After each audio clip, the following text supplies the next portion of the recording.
سن 300 عیسوی میں کیا ہوا؟ ایک معجزہ ہو گیا. بہت عظیم ایمپرر کانسٹینٹائن، قسطنطین اعظم، رومن ایمپررز میں سے بہت بڑا ایمپرر، وہ عیسائی ہو گئے. اب تو معاملہ بالکل تلپٹ ہو گیا، پوری سلطنت عیسائی ہو گئی. اب عیسائیوں کے عیش ہو گئے اور یہودیوں پہ مار پڑنی شروع ہوئی.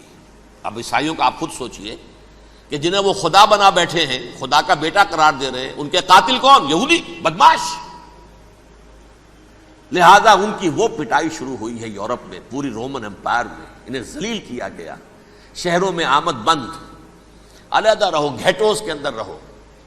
یہودی کا نام جو ہے وہ گالی بن گیا، جیسے آج بھی یہودی گالی کہتے ہیں، جیسے خنزیر کا لفظ. آخر وہ بھی اللہ کی مخلوق ہے، لیکن آپ کو معلوم ہے کوئی شخص زبان پر نام نہیں لانا چاہتا خنزیر کا، سور کا. ہے تو مخلوق، وہ بھی ایک حیوان ہے. ایسے ہی یہ ہے یہودی گالی، جیوٹ گالی. لہذا ایک طرف تو ان دونوں کے درمیان دشمنی، جس کو قرآن کہتا ہے وَأَغْرَيْنَا بَيْنَهُمُ الْعَدَاوَةَ وَالْبَغْضَاءَ، ہم نے ان کے مابین دشمنی جو ہے پیدا کر دی. اور جب یہ پوری سلطنت عیسائی ہو گئی تو قافیہ تنگ ہو گیا یہودیوں کا. اب آئیے 571 عیسوی، یعنی جب کہ ڈائسپورا کو کتنا عرصہ ہو چکا تھا؟ 500 برس. سن 70 سے شروع ہوا نا ڈائسپورا، جب ٹائٹس نے گرایا ہے ہیکل کو اور نکال باہر کیا انہیں فلسطین سے، بھاگ جاؤ یہاں ایک یہودی بھی نہیں رہے گا، فلسطین سے نکال دیے گئے. اس کے پورے 500 برس بعد سن 571 عیسوی میں حضور کی پیدائش ہوئی، ولادت باسعادت محمد الرسول اللہ صلی اللہ علیہ وسلم. 610 میں آپ پر وحی کا آغاز ہوا. لیکن حضور کے ساتھ ان کا معاملہ کیا رہا؟ اول تو جب کہ حضور ابھی مکے ہی میں تھے، یہودیوں نے ریشہ دوانیاں شروع کر دی حضور کے خلاف. قریش مکہ کو سکھاتے تھے، پڑھاتے تھے، ان سے یہ پوچھو، ان سے یہ پوچھو، انہیں اس طرح تنگ کرو، ان سے یہ امتحان لو، یہ آپ کے علم میں ہے. سورہ بنی اسرائیل میں، سورہ کہف میں وہ سوالات جو امتحانی سوالات آئے تھے، ذوالقرنین کون تھا، اصحاب کہف کون تھے، تم رسول بنے پھرتے ہو تو بتاؤ، اور یہ روح کی حقیقت کیا بتاؤ.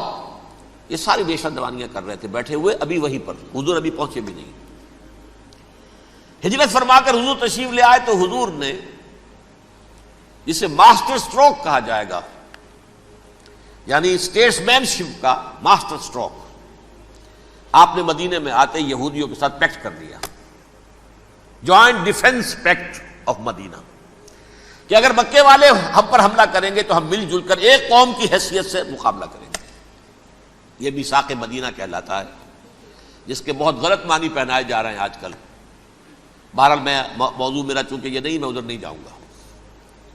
لیکن ہوا کیا؟ ہر مرتبہ یہ خیانت کے مرتکب ہوئے، ان نے جو عہد کیے تھے ان سے پھرے، اندر ہی اندر سازش، ریشہ دوانی، حضور کی بدترین دشمنی. سورہ نساء کی آیت نمبر 12 میں 14 میں 13 میں فرمایا ہے لا تزال تطلع علی خائنۃ منہم، اے نبی ہمیشہ آپ کے علم میں ان کی طرف سے خیانتیں، بددیانتیاں آتی رہیں گی. اور بار بار وہ مسلسل جنگ کی آگ بھڑکاتے تھے.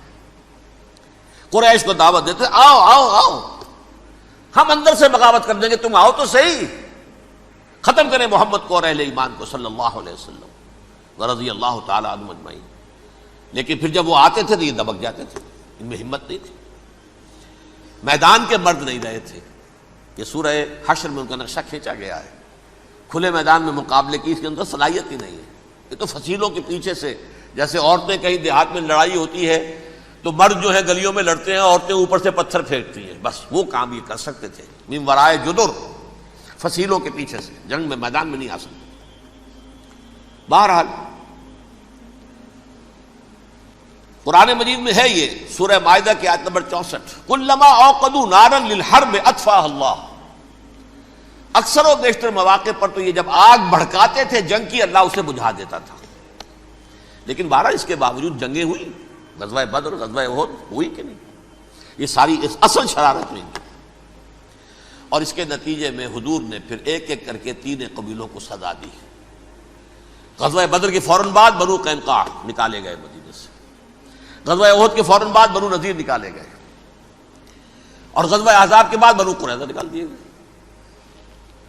یہ تو میں نے آپ کے سامنے رکھ دیا صرف حضور کے زمانے میں ان کا کیا رویہ رہا. دشمن، رات بھی ہم نے وہ آیت پڑھی تھی، لَتَجِدَنَّ أَشَدَّ النَّاسِ عَدَاوَةً لِلَّذِينَ آمَنُوا الْيَهُودُ وَالَّذِينَ أَشْرَكُوا. اہل ایمان کی دشمنی میں شدید ترین تم پاؤ گے یہودیوں کو اور مشرکین کو. مشرکین بھی بعد میں ہے، پہلے یہود.